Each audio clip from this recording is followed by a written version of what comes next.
Regardless of what happens at the end, the Pacers have already shocked the world, taking a 2-1 lead over the top-seeded Thunder. Let's break down exactly how we got here. The Pacers are unlike any championship team we've seen in decades. It's not just about Haliburton, Siakam, or Turner. The real story is Indiana's role players, guys like Aaron Nesmith, Nembhard, Bennedict Mathurin, McConnell, and Obi Toppin, who've been the heart and soul of this improbable finals run. First up, McConnell. The feisty point guard has been a game changer off the bench. In Game 3, McConnell played just 15 minutes but was a plus 12, scoring 10 points on 5 of 7 shooting, dishing out 5 assists, and get this, grabbing 5 steals. Check, good luck that you.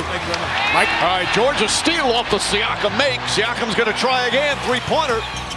McConnell with a rebound, touch pass inside, Mathurin lays it up and in. Here in 25 years, they like what they see here in the first half. McConnell, the crossover, pull-up, jump shot, puts it in, PJ McConnell. That's the first time for a bench player to post that in an NBA Finals game ever. His ball pressure and relentless energy turned the Thunder's offense into chaos, especially in the second quarter, where Indy dropped 40 points with just 1 turnover. DJ's not just a pest, he's a momentum shifter. Inside, beautiful pass, Nesmith moving without the ball. Stolen by McConnell, throws it off, Wallace, Pacers have it. Down to 7, the crossover, the spin move, inside, nice fake, lost it momentarily, can't get it to fall, rebound tip. Nembhard, got it. Second opportunities.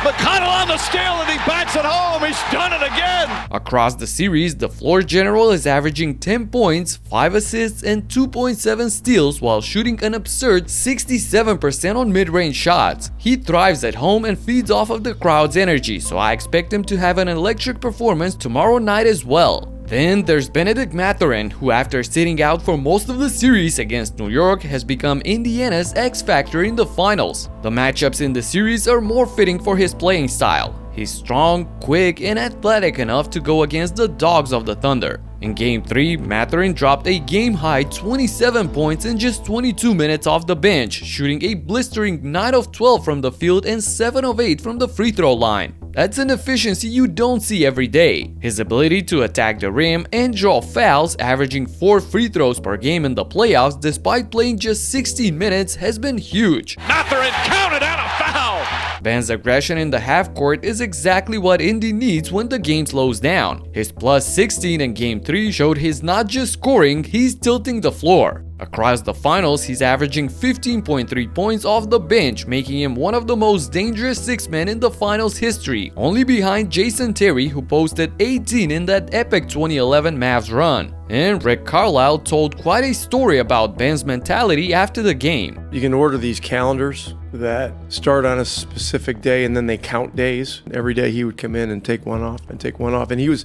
counting the days down to with his eyes firmly set on an opportunity in the playoffs. And so he's put in a lot of work to be ready for these moments. Tonight, he was a major factor. We continue with Aaron Nesmith, who is the Pacers' Swiss Army knife. In Game 3, he hit a massive falling out of bounds three-pointer late in the fourth to push Indy's lead to 8. Nesmith puts up a 3. Bang! Nesmith's postseason three-point shooting has been elite. 49.5% from downtown on 5.5 attempts per game marks the 3rd best ever for a finals-bound player, behind only Derek Fisher in 2001, who shot 51.5%, and J.R. Smith in 2017 at 50%. That's amazing. But it's his defense that's critical. Nesmith often draws the toughest assignments like Jalen Williams or SGA, and his switchability disrupts OKC's flow. He's not just a 3-and-D guy, he's a tone setter. His hustle and physicality embody Indy's never say never mentality. In the series, he's averaging 10 points and 6 rebounds, but his impact goes way beyond the box score. Andrew Nembhard has a similar role like Alex Caruso, a defensive anchor and clutch shot maker. He absolutely locked down Jalen Brunson in the deciding Game 6, and in the last game, he was tasked with slowing down the MVP, and he straight up delivered. Their first quarter, but the second quarter they got sloppy, turned the ball over,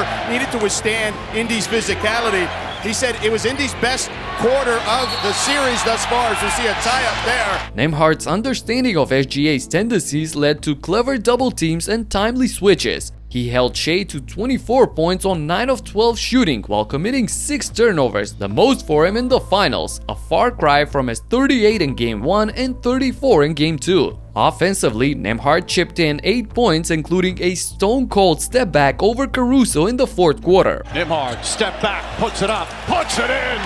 His 50% mid-range shooting and almost 46% from long range makes him incredibly valuable for his team. Nembhard's two-way play is why Indy trusts him with the toughest matchups. He's averaging 11 points and 3.7 assists in the finals, but his defensive IQ is what's keeping the Thunder's offense in check. And the Pacers wouldn't be here without their energy booster, Obi Toppin. He had a game-high plus-minus of plus 18 in 28 minutes off the bench, finishing with 8 points, 6 rebounds, and 2 blocks, including a game-shifting putback slam in the clutch that gave Indy a 107-100 lead. Can't get it, Toppin on the follow! Obi Toppin gives the Pacers a 7-point lead! Toppin's athleticism and hustle on both ends stretch defenses thin, and his 38% from three-point range keeps OKC's defense honest. In the finals, he's averaging 9.3 points and 5.3 rebounds, a significant lift off the bench, often giving Siakam crucial rest.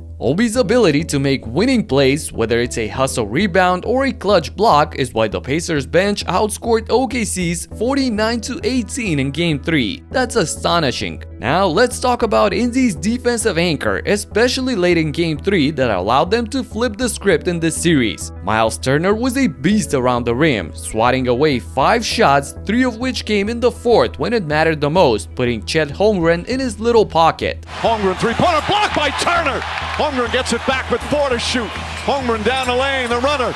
It's going the other way. Holmgren thought he was fouled. What great defense from Myles Turner. Those stops sparked Indy's 32-18 stretch in the final period. They also forced OKC to a playoff high 17 turnovers for them, which Indy used to turn a 5-point deficit into a 9-point win at the end. This was a masterclass in team defense, with every player buying into Rick Carlisle's game plan. So what does OKC need to do in Game 4 to avoid falling in a 3-1 hole? Well, they've got to clean up their transition defense. Indy's been killing them with fast break points, 12 per game in the series compared to their 8 per game. Second, they need to exploit Indy's lack of rim protection outside of Myles Turner. Holmgren and Hartenstein should attack the paint more aggressively, especially when Turner's off the floor. In Game 1 and 2, they outscored the Pacers by 20 points in the paint. Try to replicate that. And finally, Oklahoma's bench needs to step up. Alex Caruso and Aaron Wiggins combined for 38 points in Game 2, but only got 8 in Game 3. Indy's second unit is outscoring them 40-31 per contest. Game 4 is a do-or-die for OKC. If SGA and company respond like they did after a loss throughout the playoffs, we're in for a thrilling final series. And no matter what Haliburton does, he's already cemented his name above legends like MJ, Kobe, and LeBron. Check out my last video right here to see exactly why that is. Talk to you in the next one. Peace out.